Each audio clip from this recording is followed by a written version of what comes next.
Nani nani boo boo. Yo, what's up you guys? It's your boy 3 in this thing, representing TKOG. Today I'm going to show you guys my new Labyrinth cards. This is some long way to support that the deck definitely needs. You know, I cook really hard with custom cards. I love it. It's one of my favorite downtimes. We're going to be talking about like all of these cards. We're not even going to waste too much time. I feel that Labyrinth is missing a couple things, and because I've noticed a trend, kind of like a pattern, I felt like some of this support would make sense. Like, we're missing a counterpart to Butler, and we are missing a furniture, in my opinion. I think that we are missing one, and it would be helpful if we had more than just the two that could set from deck or hand. So I'm going to show you guys what I've done to formulate a new strategy while still enhancing the old one. We're going to get started with the counterpart to the Butler, the Nanny. It's called Labyrinth Nani Ariasa because Arias is the Butler. So it reads as following: if you control a Labyrinth card, you can special summon this card from your hand. So it's an extender, quick effect. You can send this card from your hand or field to the graveyard, special summon one Labyrinth monster from your graveyard, or set one normal trap from your graveyard to your field. And if you do, it can be activated this turn. Exact opposite of Arias. Arias can summon from hand or set from hand. This card summons from grave or sets from grave. But also it has a bonus effect where it could just summon itself as an extender for free. Even though that's not that big of a deal. And then, if your opponent activates a card or effect in response to the activation or effect of your normal trap card or Labyrinth card, you can special summon this card from your graveyard. So it does everything that the Butler does in reverse and inverse. It happens from grave, but its bonus effect is that it just summons itself from hand for free. So Ariasa can be better than Butler in the terms of like your one-ofs, like your one-of normal traps that you normally are playing. It gives the deck, already has like a pretty decent grind game. But Ariasa, I feel like it does have a component that none of the other Labyrinth cards do have. Being a quick effect reset on your opponent's turn is actually pretty insane, especially pairing that with Kook-Lock. Like the fact that I can Eradicator my opponent for spells, Ariasa the trap, and then Eradicator my opponent for traps, vice versa. It can be pretty gnarly what you can do. Like, you can double Daruma Cannon people, which is actually insane. So, yeah, Ariasa is pretty nice. I like the card. It has the opposite stats as Arias the Butler. Next, we're going to get into the new furniture, which is called Tabloth. It's basically a tablecloth, and it reads as follow. It's a level 2, 15/15 on the attack and defense. Quick effect: send this card from your hand or field to the graveyard, then discard a card that's cost. Set a Labyrinth spell or trap from your hand or deck. If a monster leaves the field by your normal trap effect while this card's in your graveyard, except during the damage step, you can special summon this card, then you can send one Labyrinth card from your deck to your graveyard. So this card is unlike the other furnitures. It has everything that they have going for them, except Tabloth. When you resolve this card and it's a graveyard effect, you actually get to foolish a Labyrinth card. You can dump another furniture, you can dump a big welcome, you can dump a regular welcome, you dump whatever you want, but it is a foolish burial when it extends. So this card can be pretty nice for your turn 0 combos. So it definitely helps to get the ball rolling faster. And I just felt that with the high commitment with the Labyrinth furnitures, it's nice to have one that actually gives you like some bonus card economy for like actually using it, and you feel more rewarded for playing into an Ash Blossom. So that's what Tabloth is going to be doing. Everything like the Kook-Lock and the everything like Stovey Torvi and Chandragalier, except like when it comes back, it actually foolishes a Labyrinth card from your deck to your grave. So that helps you to snowball your engine. It actually helps to play through Ash Blossom extremely well and a lot better, especially when you consider that you get hit with an Ash, or when you just like trigger the Tabloth, you can dump, for example, like a big welcome Labyrinth, and you can reset it off Nani Ariasa. So that's a cool interaction right there. Then we're going to talk about the new trap, the third welcome trap, and probably the final one. You can see the artwork is definitely depicting. This is like the last welcome trap, and it's called Welcome into the Labyrinth. Reads as following: special summon one Labyrinth monster from your hand, deck, graveyard, or banish zone. So it summons from anywhere. Then you can add one Labyrinth monster from your deck or graveyard to your hand. So it's essentially like Welcome Labyrinth, but better because it summons from anywhere, and instead of bouncing one to your hand, you get to add from your deck or graveyard to your hand. And then if a monster leaves the field by your normal trap effect while this card's in your graveyard, except the turn it was sent there, you could target a monster on the field cost, destroy that target, and if you do, set this card from your graveyard to your field. So Welcome can literally re-trigger your other Welcomes when it's resetting, and it layers more disruption and interaction, because if you're playing Labyrinth without extra deck, a lot of the interaction from Labyrinth comes with non-Labyrinth normal traps. So it helps the archetype to have a little bit more A, extension, and B, actual disruption, so that you can do more with your cards without having to play more generic stuff. Welcome into the Labyrinth is also unique because this deck has no Banish Zone recovery.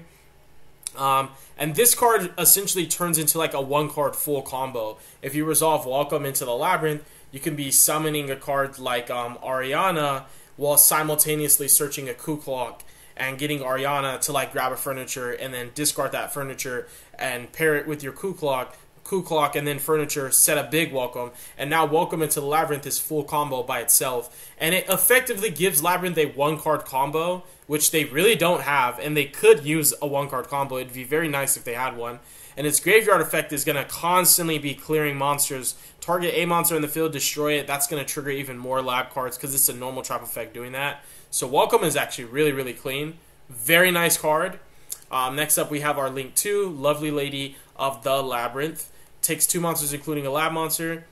If this card special summon, you can add 1 Labyrinth monster from your deck or graveyard to your hand. Just more consistency. Labyrinth is not the most consistent deck. It's not at all. It's very bricky. So if this card special summon, you can add 1 Labyrinth monster from your deck or graveyard to your hand. The fact that you're being rewarded for being able to get out 2 monsters is definitely viable to me, and it definitely makes sense. In Labyrinth, it's hard to get out multiple monsters, especially because you're getting ashed on your Welcome traps, and it's even harder to get out multiple monsters sometimes. So it feels like you should be rewarded for having 2 out. It makes no sense why we should always have to bridge into Yama if we're making a Link 2 or Mudcracker. They definitely could use their own extra deck monsters. So this adds from deck or graveyard to hand, like Yama, but now this card is very much like Yama. If a monster leaves the field by your normal trap card or effect, while this card's in your graveyard, you could special summon this card. So it's very much like Yama. You get a lot of economics off this card. Unsummon search, link it off, activate a normal trap, make something leave, bring it back, unsummon, search again. So you can play one of copies of cards that you'd have to pair multiples of just because you would need to cycle through them. This card provides a lot of good checkmate loops. You can easily get back resources, add back your furnitures, add back your Ku Klok, whatever you need, add back your one of lovelies. Card's very, very nice. Every turn, it's going to just be snowballing so much advantage, which this deck can do so well. Then we have our Link 3, Castle Squire. So this card takes 2+ monsters, including a lab. Other Labyrinth monsters you control cannot be targeted or destroyed by card effects. So this guy can, but everything else can't. So he's the Squire. He's going to protect you. He's a knight, protecting the ladies. If you activate a normal trap card, you can draw 1 card. So that's nice. If your opponent activates a card or effect in response to a normal trap card or effect, or your Labyrinth card effect activation, you can destroy a card on the field, so your opponent gets punished for responding to your cards. And if you do, set 1 Labyrinth spell or trap from your hand or graveyard to your field. That's pretty nice. That's actually pretty insane. So when you activate a normal trap, you're going to be drawing 1. But if your opponent responds to it, you're going to be able to non-targeting pop a card on the field and then set a Labyrinth spell or trap from your hand or graveyard to your field. And the last effect is, if a monster leaves the field by your normal trap or effect, you can special summon this card from your graveyard. So insanely oppressive how pairing Castle Squire with, once you've got a Welcome into the Labyrinth in rotation, that you'll be able to every turn on your opponent's turn and your turn be able to pop 2 cards. Triggering Lovely is so wonderful. She can non-targeting pop a card. If you have the field spell up, if you in all the contextual things set up, everything, all the moving parts working, you should be able to pop 4 cards a turn. And I think if you could pop 4 cards a turn, you should have enough with just your engine to be able to actually stabilize an entire threat so that you can live for a turn.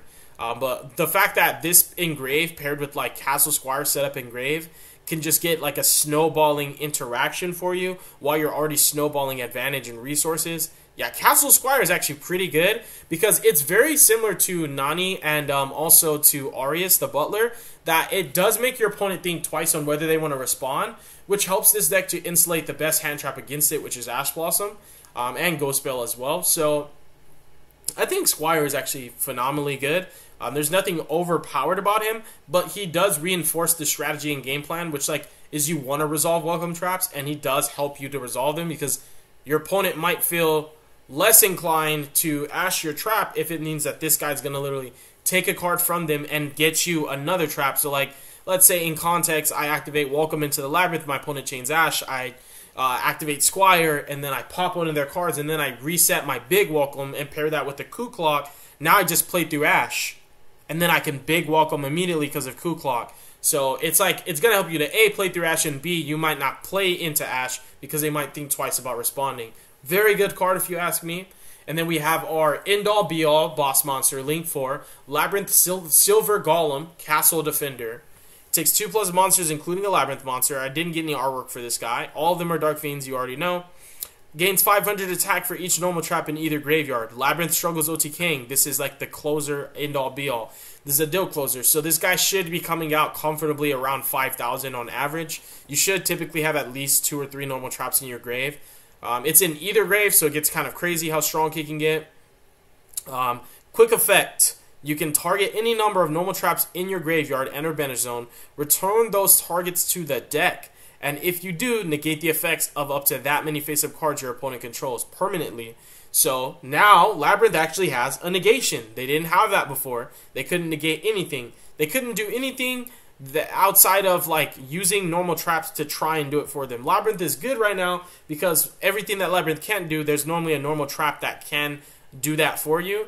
But it's nice that your archetype specific cards can actually have self-contained combinations that allow you to actually insulate a lot of cards that will blow you out, like Lightning Storm and Evenly Match. The con to preface is that this is not an Omni-Negate on its own. It actually needs normal traps in the graveyard or banish zone. So this card, without being set up, doesn't do anything. So like if you're playing Combo Lab and you got no traps in grave, he's not doing anything. But if you have at least one trap, he can negate at least one card permanently, by the way.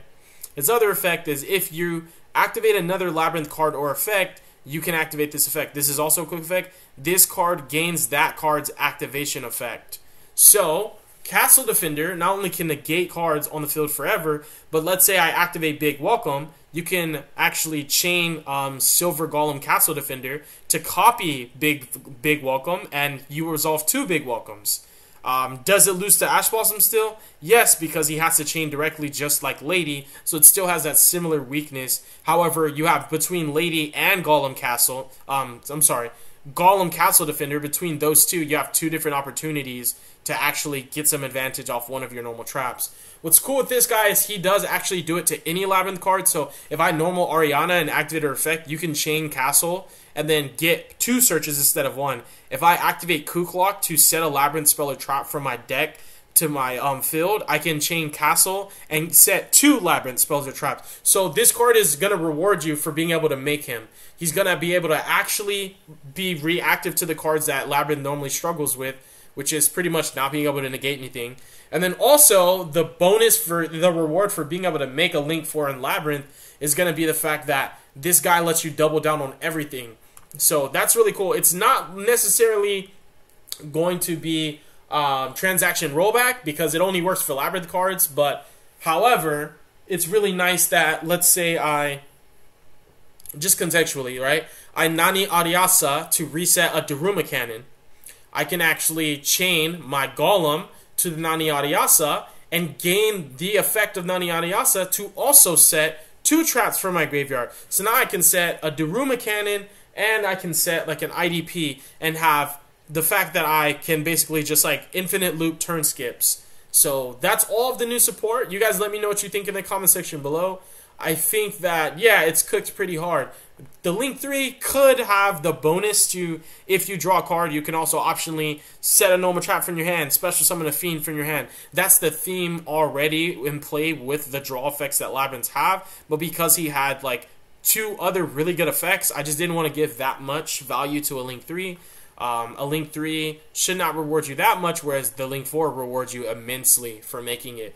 So let me know what you guys think in the comment section below. Thank you guys so much for watching this video. God bless you guys. Have a beautiful day. Peace.